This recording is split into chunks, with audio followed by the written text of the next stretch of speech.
In this video, I'm going to tell you about a statistical technique which is used all over in statistics, which is called correlation.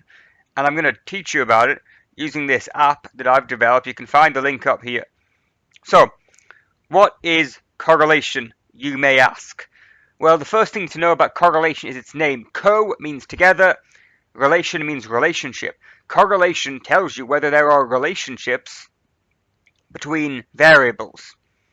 So, a correlation tells you if people who score higher in one thing also tend to score higher in another thing. That's a positive correlation. Correlations can also tell you if people who tend to score higher in one thing tend to score lower in another thing. Now, one way you can visualize it, as I go I'll explain this app and what these tables mean.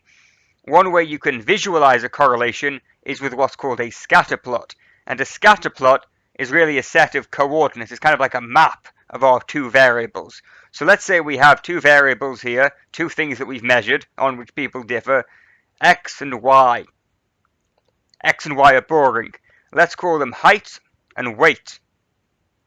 And we have everyone's level of height is how far they are across, and everyone's level of weight is how high they are up here. And every single participant, every single person is a dot. So we've got this person here has some level of x and some level of y. And so we have a coordinate for every single person. What we can do in this app is we can change the correlation and also change the number of people we're measuring. So here we have a sample size of 10. That's hardly anyone. We could have a sample size of 200. If we were doing a study with a very large number of people, thousands of people, it can become quite difficult to interpret these things because there are just so many dots. So let's imagine that we go back to 100 people. We've gone back to 100 people, and I'd like to tell you about how correlation is measured. So we can see it. I'm going to show you how to see it visually, but I'm also going to show you that the number that you use to evaluate a correlation for our statistics is r, lowercase r, our Pearson's correlation coefficient. Coefficient just means the number that goes with. Correlation coefficient is just the number that goes with the correlation. Correlations can differ in two ways. They can differ in strength and they can differ in direction. I'll show you what that means. So we can have no correlation whatsoever, and here we have no correlation, so we can see the correlation is 0. No correlation whatsoever. Every time you change these settings here, it's going to give different numbers because they're randomly generated. 0 correlation means that someone's level of one thing tells me nothing about their level of the other thing. So in this case, someone's level of height would tell me nothing about their level of weight in this example. We could have a weak correlation of 0.1. Okay, we're not seeing much with a weak correlation yet. A moderate correlation of 0.3. Now we're starting to see something. So a moderate correlation of 0.3 tells me, yes, the people who are tending to score higher in x also tend to score higher in y, but it's not exactly a straight line. There's a lot of spread, a lot of dots that are kind of random. A strong correlation of 0.5. Now the patterns become a bit clearer. But let's imagine we have the strongest possible correlation of +1. Everyone is directly on the straight line. So this is a perfect correlation. Everyone who scores higher in x scores higher in y. If I was to get all these people and get them to line up for x, and then get them to line up for y, both of those lines of people would be exactly the same. That's a perfect correlation. So that is the strength of a correlation. The further the correlation is from 0, the stronger it is, as we can see here in this scatter plot. As well as differing in strength, correlations can also differ in direction. So what we've seen here are all positive correlations, which are shown with these positive numbers. And a positive correlation means that people who score higher in one thing tend to score higher in another. To give a psychological example, people who tend to score higher in anxiety also tend to score higher in depression. But we can also have negative correlations in which people who score higher in one thing tend to score lower in another. So this is a weak negative correlation. Can't see much here. Moderate negative correlation, now with the line starting to go down. Strong negative correlation. And finally, a perfect negative correlation all the way down in a straight line. So now it means that if I was to rank people, all these 100 people, in one variable, and then I would want to find out where they would rank on the other variable, well, I would just turn them around. So the first person in one would be the last in the other. So correlations can differ in strength, and they can also differ in direction. What I also want to show you is a line of best fit, which we call a regression line. So you can add a line of best fit, which is called a regression model, and we can add this here by just pressing yes. And I want to show you something about the regression model. So the regression model is just a line of best fit. If the correlation is 0, as it is here, then that line is going to be flat, because your level of x tells you nothing whatsoever about your level of y. But as the correlation becomes stronger, as it becomes more positive, it becomes steeper as well. If it's positive, it becomes a positive slope, an upward slope. And not only does the slope become steeper, the data points get closer to the line of best fit, a positive correlation. Now everything is perfectly on the line, and the line's very steep. And we see the same thing if we look at a negative correlation.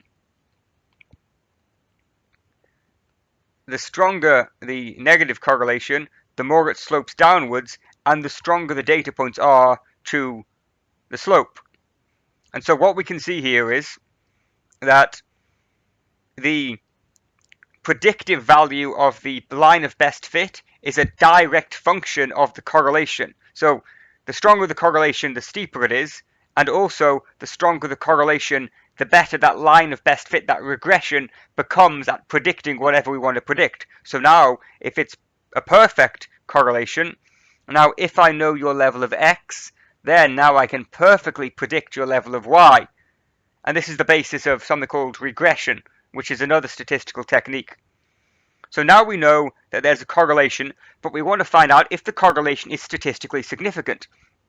So we see this correlation in our group of 100 people, but we want to find out whether the correlation is big enough to say that it's a real correlation in the population, in all the people. And the way we do that is we secretly do it in a t-test. So if you run statistical software such as SPSS or Jamovi or R or Python, it's going to do this automatically.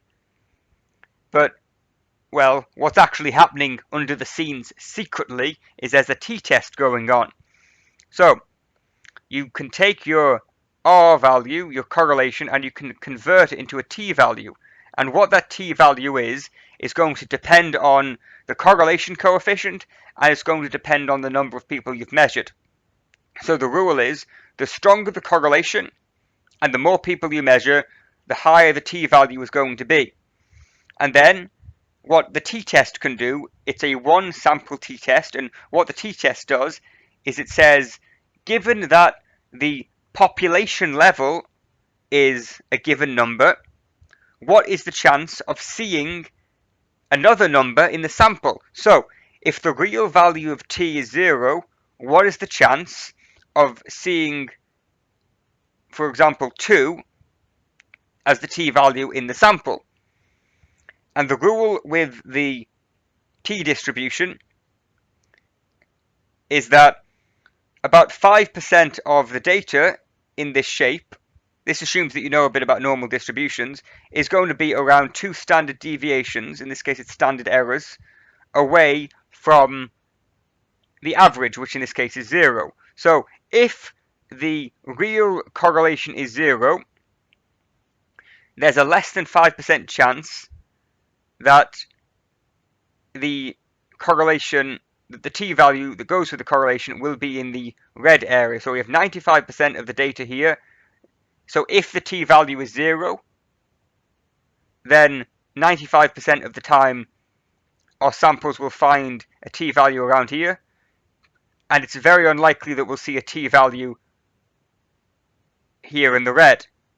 So if the t-value is in the red or further, it's very unlikely that the real t-value, and therefore the real correlation, is 0. So if the t-value, shown here with this vertical line, is in the red or further out, then we can say that the correlation is statistically significant. So what we can see here is now here it is in the red, so it is significant. It's also the case that the function of the t-value depends on how many people we measure, and it also depends on the sample size. So the more people we measure and the stronger the correlation, the higher the t-value is going to be, and therefore the higher the significance of the correlation. So stronger correlations with more people are more likely to be statistically significant.